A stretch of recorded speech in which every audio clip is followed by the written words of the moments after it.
There you go. Oh. Hello, BookTube, and welcome to your Daily Penguin. This is my tour through that Penguin Classic wall in the back there. I am sternly assessing as I go along. I am plucking and pruning as I go along in an attempt to make that wall orderly for the first time ever.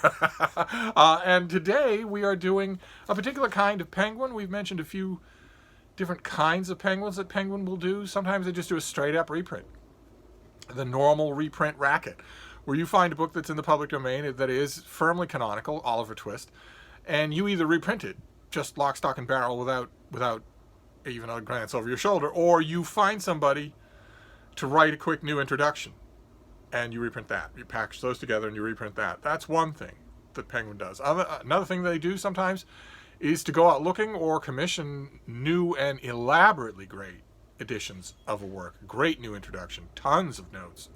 Something that either was originally published in its own house to be definitive, or that the editors at Penguin had recognized as definitive and grabbed for themselves. That's another thing that they do. A curious third thing that they do is to print books that don't have any literary merit whatsoever, and I guess just let God sort them out. But the fourth thing that they do is to create anthologies. And we've seen a couple of those. We're going to see a few more. They are lots of fun. They are lots and lots of fun. You can attach a lot of words to other Penguin endeavors, but lots of fun isn't usually something you can say. But these anthologies are, and that's what we're doing today. We're doing one of those. And of course, it's a fun one. It's the Penguin Book of Mermaids. And I was just... I want, of course, to give my usual preface to books like this by saying this is a book, an anthology, entirely about an imaginary thing.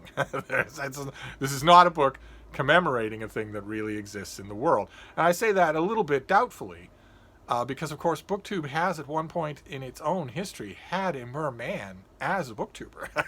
So, nevertheless, I am firm in my opinion that these things do not exist.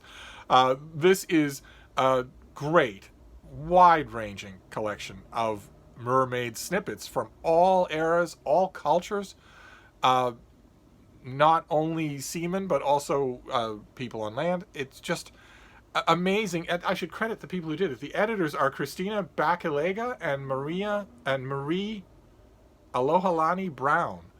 And they do a fantastic job. The average inclusion in here is only a couple of pages. The introduction is worth the price of admission right along, right from the start.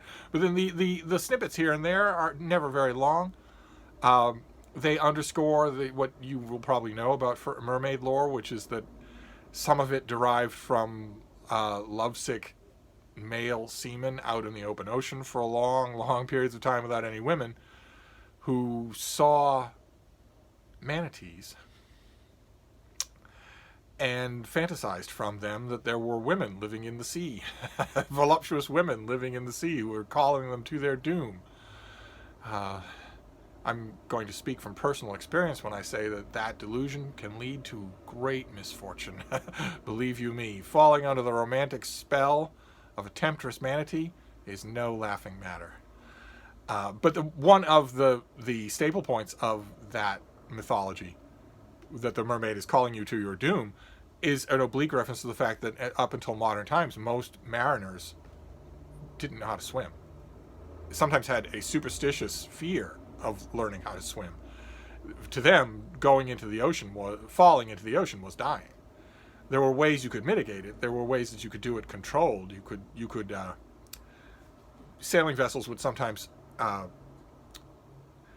lower a sheet. They would lower a sail to just below the water, just below the surface of the water, so that it was kind of a skating rink, a sort of a watery pool that was cut off from the rest of the ocean. So you would lower the sail, you would cup it just a little, so that there would be water, but you would be standing on canvas, and sailors would then climb down and cavort around in that, and that was done partially because none of these sailors could swim. So I couldn't just dive off the ship. But it was also partly done because sailing vessels, wind-driven sailing vessels throughout their entire history, were ghosted by sharks everywhere.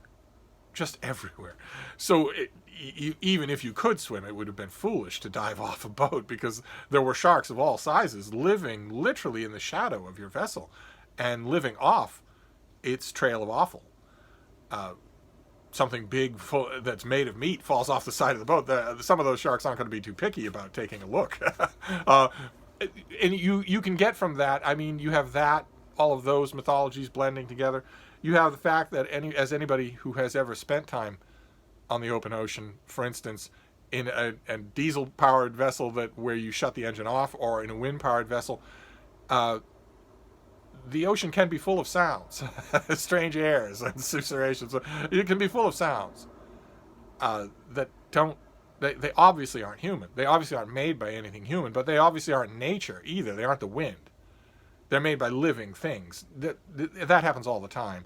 Imagine what that experience would be like if you were a mariner below decks, the one off shift that you have, trying to sleep on a bunk that is 4 inches of wood away from the ocean, away from the water, and you're below the surface of the ocean. So you're right in the sound chamber there. Imagine if you were such a sailor, hearing the long glissando lipses of humpback whales singing to each other in the eternal dark of the ocean. Imagine if you heard that. You know perfectly well when you're in a situation, I've been in a situation like that, you know perfectly well that you're hearing something that is made by a living thing. But you also know that it's not a human. You know that it's coming from underneath the water, not on top of the water. It can have a powerful imaginative effect, and this book is a tribute to that. This is, in all its variation, all of the mermaid bits and pieces you could possibly want, all in one book, and an amazing treat for the editors to produce on that account. This was made.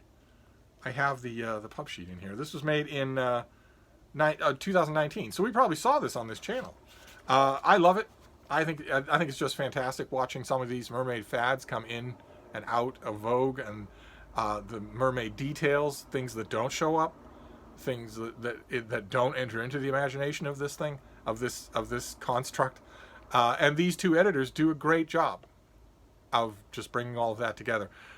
Usually when we are in our Daily Penguin and I get to an original Penguin anthology, I am going to be full of praise for it, and that is definitely true in this case as well. This is just amazing. It's just so much fun to have. I think you'd probably have to be at least marginally interested in the subject to get anything out of it, but that would be true with any of them. The Penguin Book of Ghosts, the Penguin Book of Witches, the Penguin Book of Hell, which you've already seen. Here's the Penguin Book of Mermaids, and there are plenty of others. We'll get to them all in time. I think I have pretty much all of them. So I'm gonna wrap this up for now. Your Penguin Classic for today is definitely a recommend. If you're interested in mermaids, this is a book to put. If you have, like, for instance, a library. I once upon a time knew someone who had 4 shelves in his library devoted to mermaid lore. He would have loved a volume like this. Just loved it. And if you have such a section in your library, you definitely want this. So that's it. That is your Penguin Classic for today.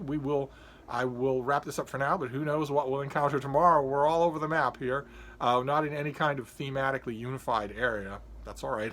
So I'll wrap this up, and I'll see you then. Thank you, BookTube.